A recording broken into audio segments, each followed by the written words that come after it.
Dzakar Qadir Iyad fi Syifa an Ibnu Mubarak qal, dikatakan oleh Qadir Iyad dalam kitab Syifa dari riwayat Ibnu Mubarak, kuntu inda Malikin wa huwa yuhaddithuna. Orang yang mengagungkan ilmu yang luar biasa dan cintanya sama Rasulullah ini luar biasa. Pernah Ibnu Mubarak itu mengatakan, saya pernah hadir ke majelisnya Imam Malik wa huwa yuhaddithuna, dan beliau menyampaikan beberapa hadis kalam untayan mutiara Nabi Muhammad Sallallahu Alaihi Wasallam. Karena beliau memang seorang muhaddits yang luar biasa. Beliau punya satu karangan namanya Kitab Muwatta. Itu isinya 10.000 atau 100.000 hadis. Memang beliau ahli hadis, perawi hadis. Imam Bukhari pun banyak mengambil an Malikin. Itu dari Imam Malik bin Anas. Pernah Ibnu Mubarak itu datang ke majelisnya Imam Malik. Bu, halo. Waktu itu beliau sedang menyampaikan kalam-kalamnya Nabi Muhammad SAW. Fala ghadathu aqrabun 16 maratan wa huwa yataghayyaru launuhu wa yasfarru wa lam yaqta'il hadith. Yang hebat Imam Malik ini Bu, panggilan dia.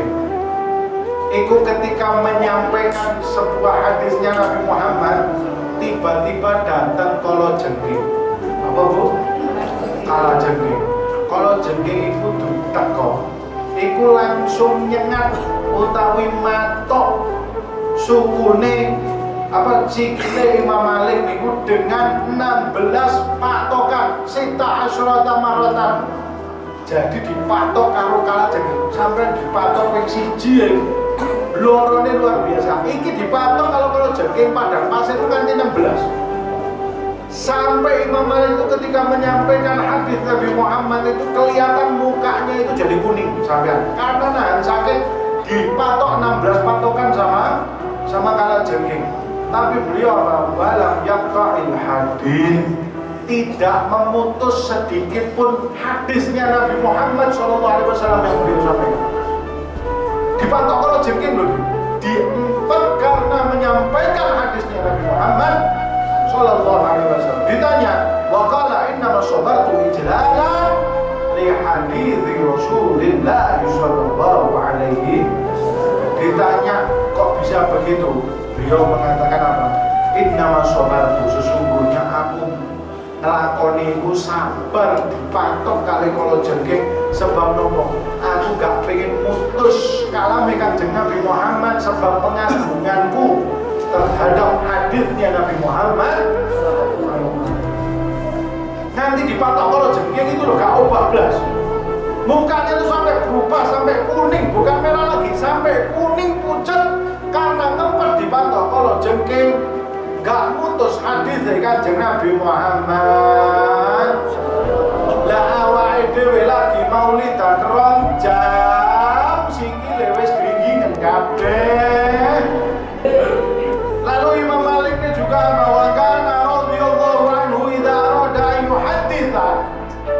Imam Malik ini kalau dia mau menyampaikan satu hadisnya Rasulullah, satu kalam perkataannya Nabi Muhammad SAW, dakhala mughtasalah.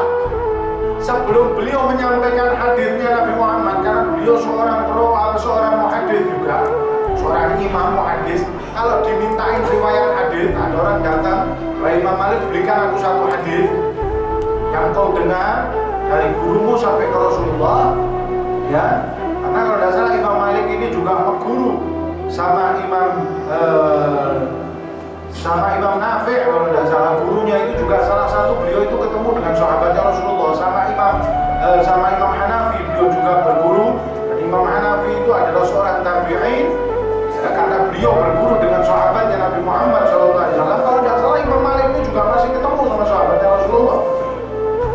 Nah, itu kalau ada hadis, suatu orang minta hadis sama Imam Malik, beliau itu langsung masuk dulu mughtasalah ke kamar mandinya. Mughtasalah wa tatayyar, beliau mandi dulu, lalu pakai minyak wangi yang wangi, tatayyar, wala bisa siapan jadi datang, beliau lalu pakai baju yang bagus, yang baru, yang paling bagus dipakai. Wa ta'ammam, pakai imamah.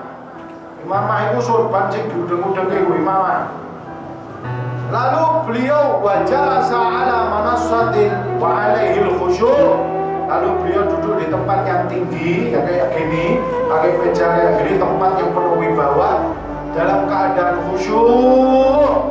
Beliau menyampaikan hadisnya Nabi Muhammad SAW, wala yazalu yubakharu bil'ud hatta yafrugha minal hadith.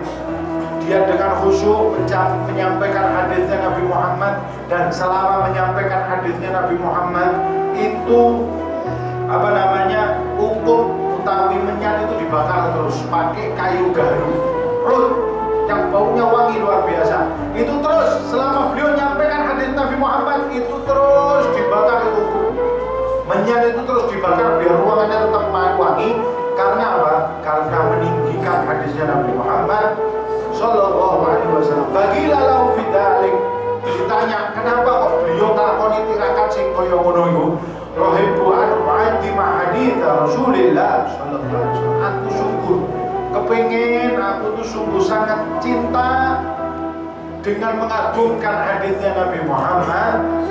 Aku suka mengagungkan hadisnya Nabi Muhammad. Jadi satu hadis itu beliau mandi pakai baju yang rapi, pakai minyak wangi untuk menyampaikan kalamnya Nabi Muhammad sallallahu alaihi wasallam. Ayo, sing mangkat maulid rumatus sapa? Nyebut malahan. Imam Malik itu lho, nyebutnya Kanjeng Nabi Muhammad. Ngagumi wangi sing wangi luar biasa. Yo paling boten adus, sing rapi, ngoten niku. Aja teko majelisan kok mlomprok ngono. Masyaallah. Shallallahu alaihi Nabi Muhammad. Ini beliau membuktikan cintanya sama Nabi Muhammad sallallahu alaihi wasallam.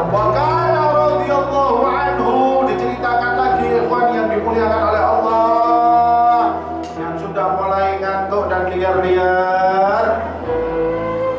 Diceritakan yamshi fi azifatil Madinah hafiyan wa yaqul ana astahi min Allah ta'ala an adha'a turbatan fiha qabru Rasulillah sallallahu alaihi wasallam fi hafir dabbah. Beliau itu juga dikisahkan hebat yang dimuliakan oleh Allah. Beliau itu kan tinggalnya di kota Madinah.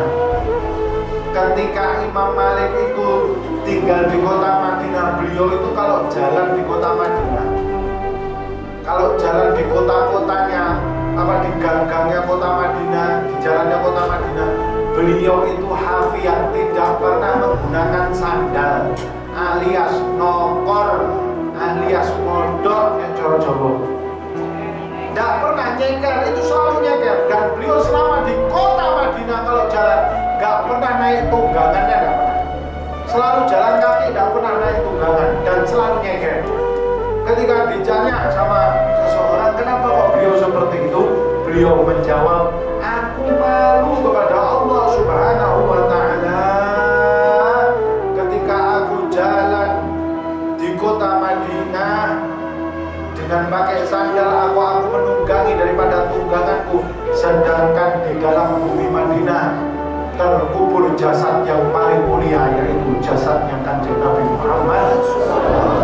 Saking hormatnya kali Kanjeng Nabi Muhammad jalan di kota Madinah tidak pernah menggunakan sandal karena meninggikan Rasulullah SAW. Naik tunggangan itu gak tahu karena malu nganti nopo lebih tinggi dari Rasulullah SAW.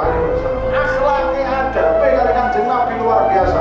Bahkan diceritakan beliau itu tidak pernah buang hajat di kota Madinah. Tidak pernah buang hajat di kota Madinah. Beliau kalau mau buang hajat keluar dulu dari batas kota, nyari tempat baru buang hajat di kota Madinah. Lah koyo ngono cintane kali Kanjeng Nabi Muhammad sallallahu alaihi wasallam. Sampai katanya Imam Syafi'i, idza dzakartal ulama fa malikun an-najmut dzakir. Nah, Imam Syafi'i pujian untuk gurunya. Kalau kita mendengar seorang ulama yang namanya Imam Malik, Kata Imam Syafi'i, beliau adalah najmut thaqib. Beliau adalah bintang yang gemerlapan di langit. Laula Malikum wa Ibnu Uyainah la dhahaba ilmu ahli Hijaz.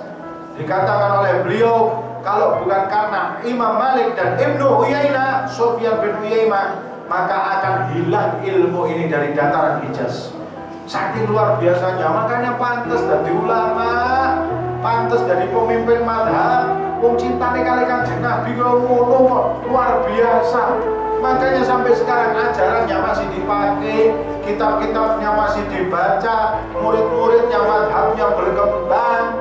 Jadi luar biasa karena apa? Cintanya sama Rasulullah dibuktikan tinggi derajatnya di sisi Allah Subhanahu. Sallu ala Nabi Muhammad. Sallu ala Nabi Muhammad.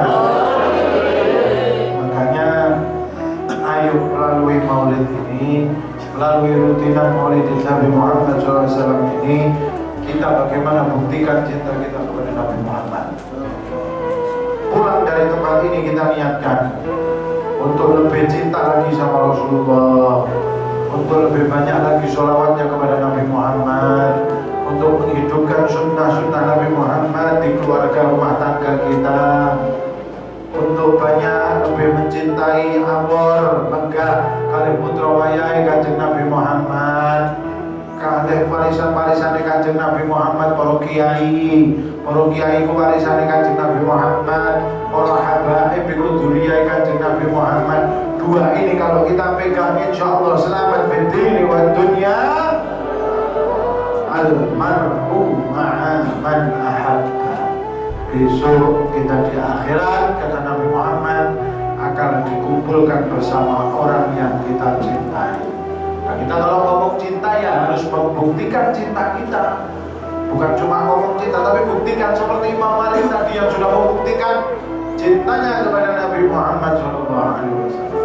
Ayo, zaman wis tuwa, bumi wis tuwa, hari ini gak suwe wis kiamat, bumi ini wis tuwa, masyarakat wis aneh-aneh, umat Kanjeng Nabi wis aneh-aneh, tanda-tanda kiamat itu wis do metu kabeh, tanda-tanda dajjal itu wis do metu kabeh. Setan gepeng itu dajjal, apa jenenge?